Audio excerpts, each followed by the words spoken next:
Magandang araw po sa ating lahat. Ito po yung press conference ng House Prosecution Panel pagkatapos po ng paglalahad ni Ms. Gina Acosta ngayon pong araw na ito.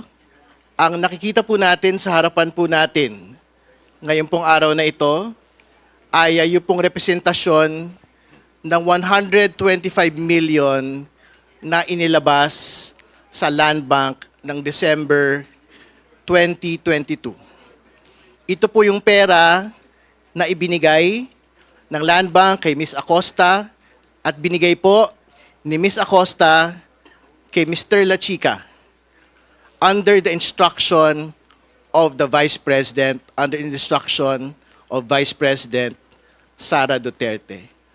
Mahalaga po itong representation po na ito para makita po ng taong bayan na hindi po barya-barya ang inilabas noon pong araw na ito, kundi ganito karami, ganito kalaki yung pong perang pinag-uusapan na hanggang sa araw po na ito, hindi po natin nalaman kung saan po napunta. At sa darating pong mga araw, yan po yung dagdag pong mga detalye.